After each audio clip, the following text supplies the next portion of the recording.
right, hello again. Welcome back to Grampy's Mead. I'm glad to have you here. This is the part 2. I think this is part 2 of my Cranberry-Orange session mead. And those of you that don't remember what a session mead is, it's a low alcohol by volume mead that does not take long to make. This will be ready from making to glass in about 3 to 4 weeks, and it'll taste good. All right, so what we're gonna do is we're gonna start by re-racking this into, oh,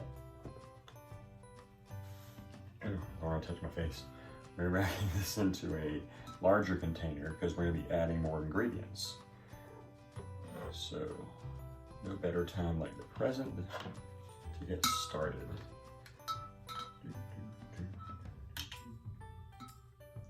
Sharpen this puppy on right, because I have it where this end is stretched out more for this. And this is my new auto siphon that my wife bought me yesterday, because my other one kind of went kaplooey. Hopefully this one's much better.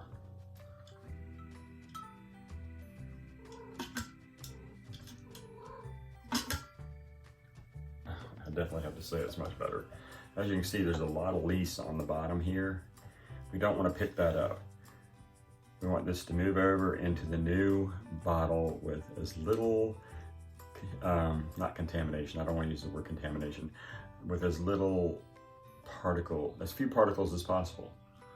This is how mead clears up. It drops everything to the bottom, you move it into another bottle, it drops everything in the bottom, you move it into another bottle, and so on and so forth, until it's clear. But this time we're not moving it just to make it clearer this time. This time we're moving it so we can add more ingredients. Because right now it's just a basic mead. There's nothing cranberry or orange about it. This new auto siphon working pretty doggone good. I really like it.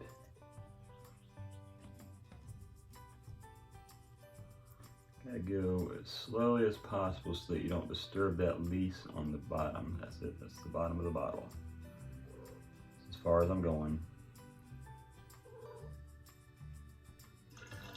And then you pull it out before it does too much of that, because then it's really just picking up particles of yuck from the bottom of the bottle.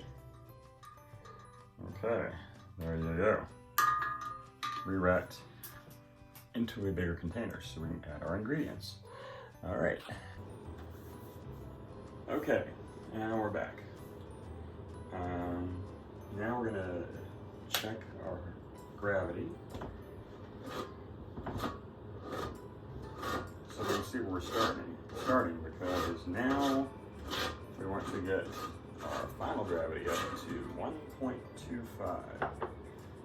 So that'll give us the final sweetness that we want from this, because we don't want this to be tart or sour. Again, I'm not into tart or sour meads. I like sweet meads. But I also like them to taste right. I don't want them to taste fake-ish, like candy.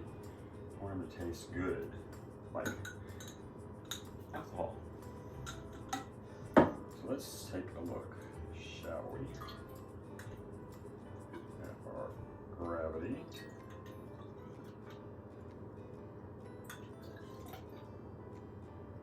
Oh yeah. I stabilized this yesterday with potassium sorbate and some potassium metabisulfite so that today we could add all of our sweet ingredients that we're putting in here, like the cranberry juice and the honey and the sweet orange peel and the yeast not to restart the fermentation, because we do not want that. We are where we are at. We're where we want to be on this. And our final gravity for this mead, if this thing would sit still, this is completely dry. It is 1.000. I don't like the camera angle. Alright, so let me put this in my log because I like to record everything I do so that I find some, if I do a recipe that I like, I can repeat it. At least hopefully. This is 100% dry. It has eaten up all the sugars. Alright.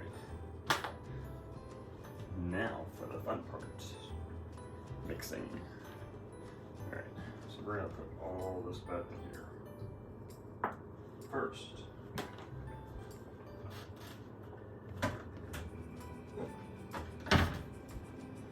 First, let's see what it tastes like before we back sweeten. Just enough to taste. We'll pour the rest back in there.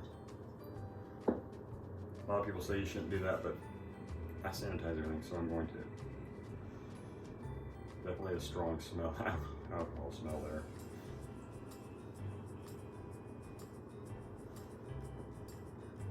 Quick swallow to clean the palate. Yeah, it's pure alcohol. That'll rock your world. All right, so we started at, where's my, there it is. We started at 1.060, and we're down to a solid 1.00, so that gives us a 7.88% alcohol by volume. So that is just right. You want to keep your session meads down below 8%. That's pretty much as close as you're going to get. All right, so let's start with our cranberry juice. We're gonna put lemon peel in last because that's not really gonna have a lot of effect on the sweetness of it. We want to put 26 ounces of the cranberry juice in.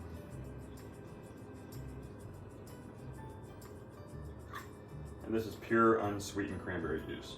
It doesn't have any kind of sorbates or sulfites in it, so it won't affect the flavor of it.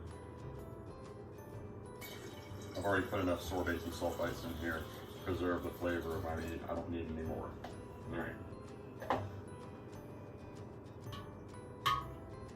Mix that around. We can mix it around now without worry about our lees getting up there. Oh, look at it. It's pretty already. I like it. You know what, I wasn't thinking about it, but I'm going to take a gravity reading after adding the cranberry juice. Because I'm curious to see where we go to after adding this. I mean, it's unsweetened, but I want to see how it affects the gravity. It's just a science experiment for me. Sorry if I'm boring you. I don't mean to. I'm a very curious person, and I like having my curiosities answered. Actually, that brought it up to, God bless it, sit still. That brought it up to, it actually did affect the gravity. It brought it up to 1.050. So after adding, I'm gonna write that down. So after adding 26 ounces, sorry, 26 ounces of the cranberry juice, it went up to a specific gravity of 1.050. Okay, and since our target gravity is 1.025, that just leaves us 2 points to get back up there to get where we want to be. All right. Now what I want to do, I want to measure by pound weight how much honey I'm adding in. So this is situated. Okay, it's on milliliters. I don't want milliliters.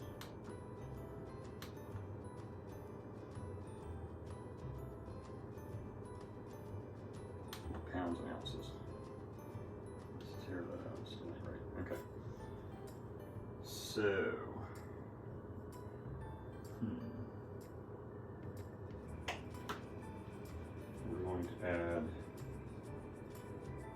ounce at a time.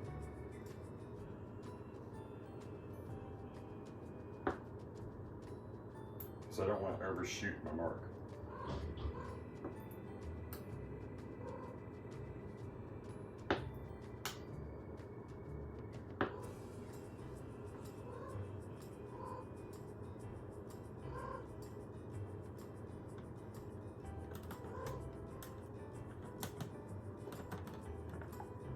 Getting ready to have a guest star.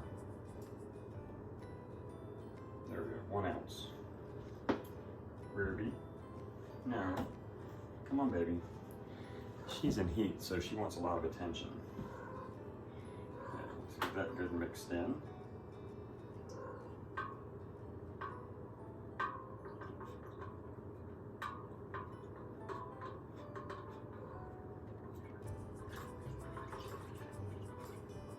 Try not to introduce too much oxygen. I don't want to oxidize it and cause this to turn into something I don't want it to be and add some funky flavor, or worse yet, turn it into vinegar. So I'm just kind of taking it easy, doing my best to get this little bit of honey mixed in. In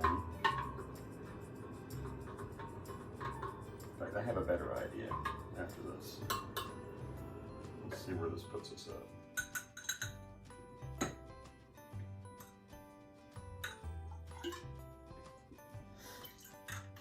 Back sweetening can be a very tedious process of just over and over and over doing this.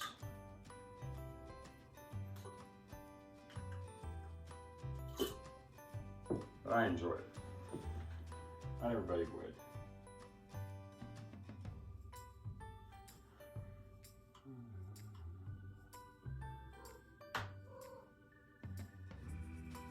That brought us up to 1.10. Okay.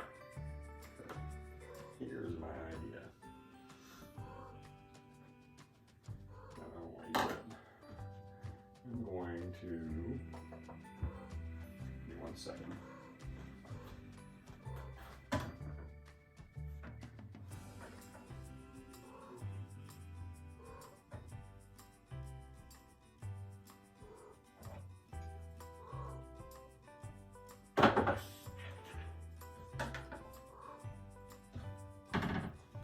Alright, here's what we're going to do. We're going to take this, and we're going to use this to pour a little bit of our mead in, right up to about there. Pour this back in. Okay. And it's being all wonky and weird. What is up with that? Let's try that. There we go. But it's on grams again. I don't get that. It's not an automatic reset. Alright. See, this is where I get slipped. We'll take this, heat it up for 25 seconds, get it a little warm. That way we pour our honey. Whoa.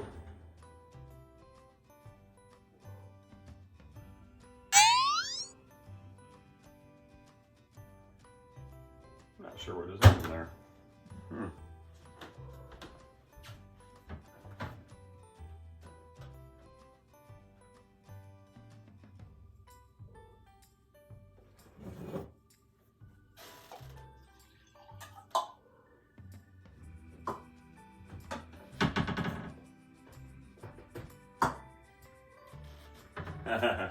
I know what happened.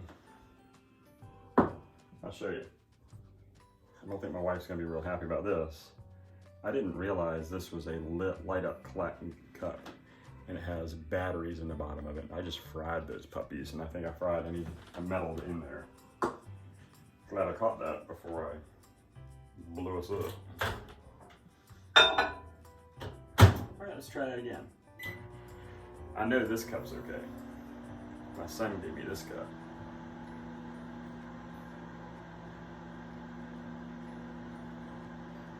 Oops.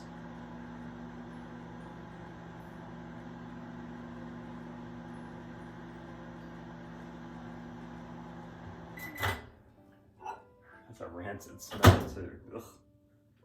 Alright, so let's tear that out. God. Blech. Or she is not gonna be happy. Love you, babe.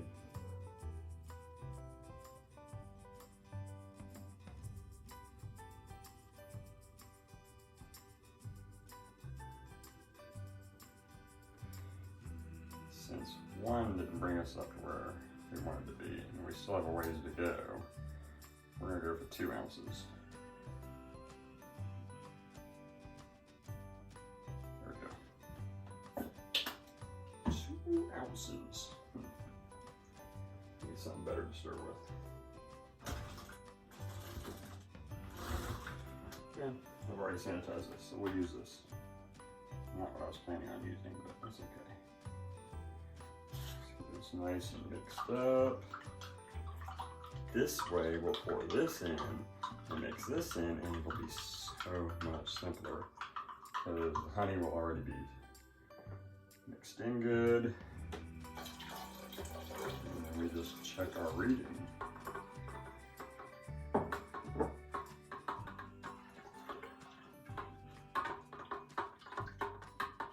Alright, let's check this puppy. Now we're starting to use the noodle, and we're starting to use the old noggin. Okay. I wish I had a better camera angle for you people so that you could see my beautiful face more. That's the breaks. This is the space I have to work in. But we're moving Wednesday. That's going to give us a new space, and I might be able to set up something better. And this, let's see, that put us at,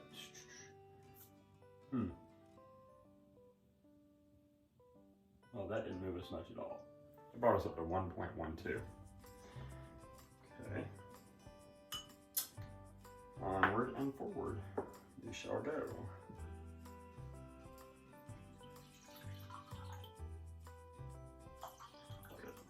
Whole thing. I think 25 seconds was too long. Let's cut it back 5 more seconds. We'll go for 20 seconds.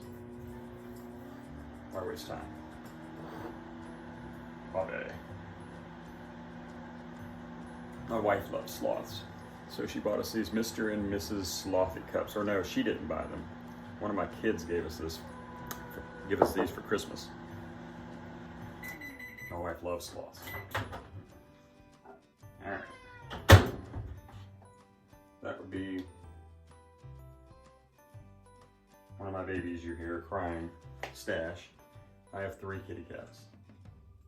Just in case you wonder. Stash, Violet, and Ruby. I'll put 2 more ounces in here. Alright, we're going to do the old shaker up trick.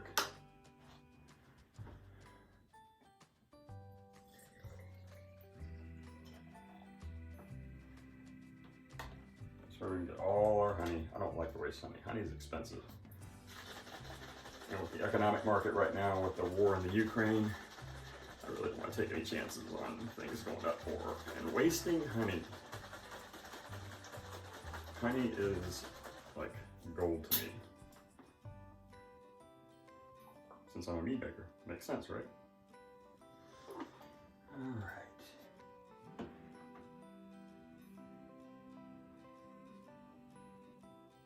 Okay, well that's 2.8 ounces. I need to be writing this down. Because myself, I will forget. So we added 1 ounce in the beginning. We added 1 ounce in the beginning. Then we added 2. Now we're adding 2.8. Let's get that stirred around in there. mix it into our mead, which is becoming more and more work in a way. Stir it in as you pour it in. You don't want to pour it too fast because you don't want to introduce a bunch of oxygen, like I was saying.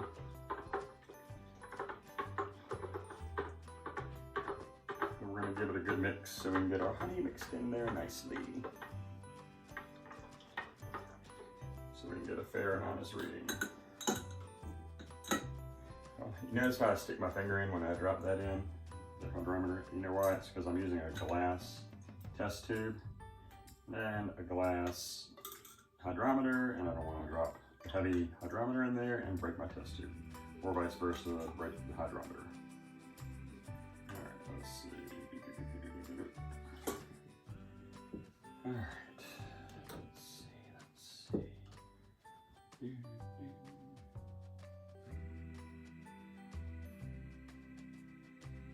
That brings up to, getting closer.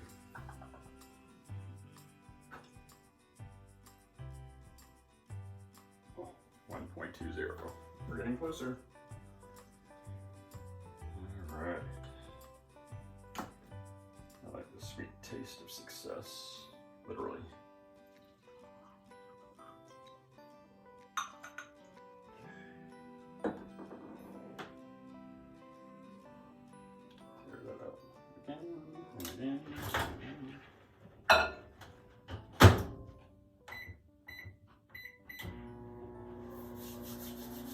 For those of you who are wondering, tomorrow we're going to do a regular mead, a still mead. It's going to be called, it's an Acer Glen, is what it's called. And Acer Glens are made with maple syrup. So I think you're going to like this recipe if you're into maple syrup. If you like pancakes and stuff, you're going to like this. See, cleaned out bottle. Open this a new bottle. Oh, never mind, we already did open this one. And we're going to add an ounce this time because we're getting close. And I don't want to overshoot the mark. I don't want it to be sickening sweet.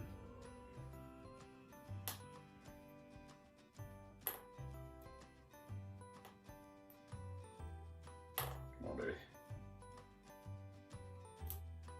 So here more. Whoops, there it is. 1 ounce. All right. Again, let's mix that in. Get it good and blended and homogeneous with the mead. And again, you know what? I'm gonna stop taking up my own room here. And again, we're gonna stir it as we pour it. We're gonna get this good and homogeneous with itself.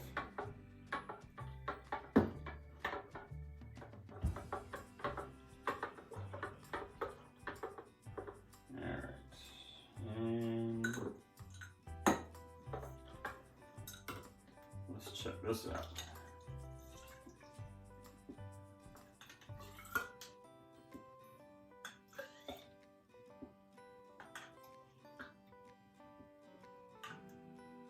Making mead isn't very much different from cooking. All right.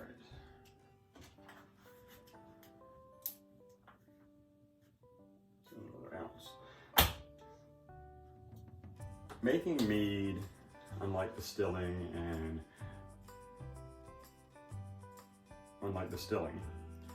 is just like cooking. You're just putting the ingredients together. Then you let the ingredients do all the work. You're not really doing anything. You're just an assembler. You're a cook. You're a mazer. You're a brewer. You're whatever you want to call yourself. You're a human being.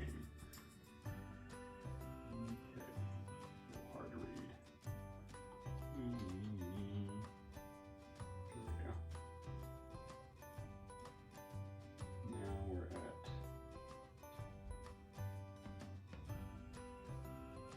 1.22. Getting closer. So we're going to add 1.5 ounces of honey this time.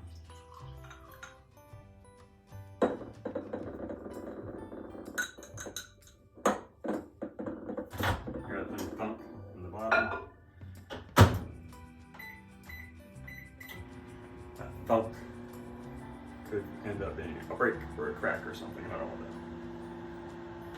I think I've already said that, but I'm really paranoid about that. I'm really thinking about buying one of the plastic test tubes. A lot less chance of losing something important to me. Because I have nothing else to do this in. And I have no backup whatsoever. Which that would be smart of me.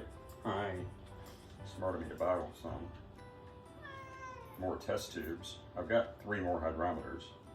Not worried about those so much. Hi, Stash. He wants lovin's. He's a very lovey-dovey kitty. He's not even in heat. He's a boy. Ruby, I can understand why she's dying for attention. She's in heat. Oh yeah, you can feel that honey on the bottom there. Nice and thick. Alright. Here we go again. Ruby. She's knocking stuff over. We got Girl Scout cookies the other day. My granddaughter's a Girl Scout. And I left them on the counter, and now Ruby's rubbing all over them and knocking them down. Because she's in it right now, she feels like she needs to rub all over everything. Alright, here we go. Yeah, my wife and I are moving into a townhouse from an apartment. We live on the 3rd floor, and climbing these stairs is killing us. Me, for one, I'm not getting any younger. So, yes, we'll be in a townhouse with stairs, but the stairs are far shorter, just far less stairs to worry about.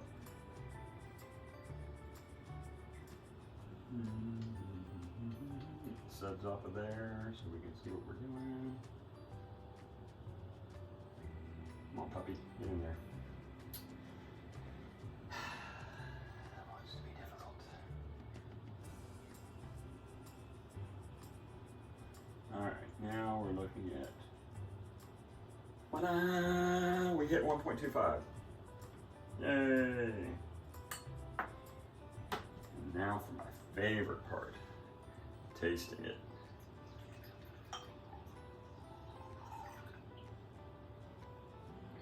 Let's see what we've created here.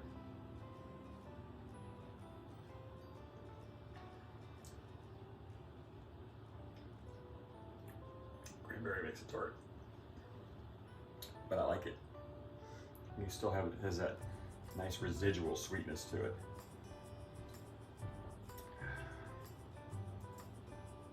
Yeah, I like that. That definitely tastes of cranberries. That's awesome.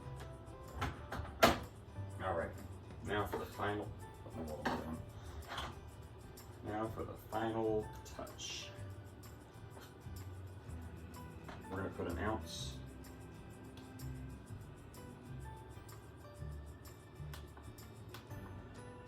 Puppy. Paw Patrol, my granddaughters. How cute, huh? All right, now we're going to put an ounce of dried sweet orange peels in here. We're going to add to our flavor. Oh, that's more than an ounce. I know it didn't. This might take the whole thing.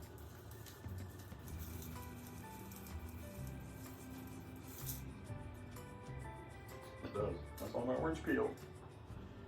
Alright, well, it's a good thing I only need it for this recipe right now, huh? That's the thing, you always get more ingredients. Alright. I do not want this getting stuck in my siphon when I go to move this over. So what I'm doing is I'm putting it in a muslin bag that beer brewers use to put their hops and stuff in. Like a giant tea bag.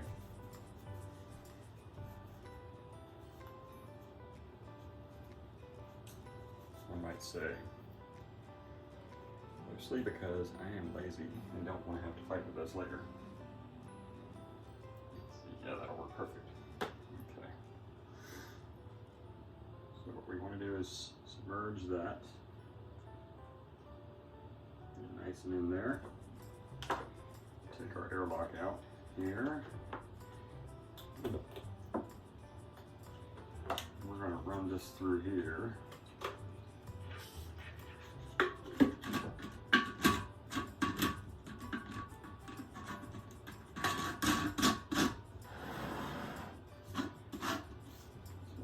It. And we're going to push our bunion. Voila. That's not far enough in. Okay. A little deeper. There we go. Now we'll push our airlock in.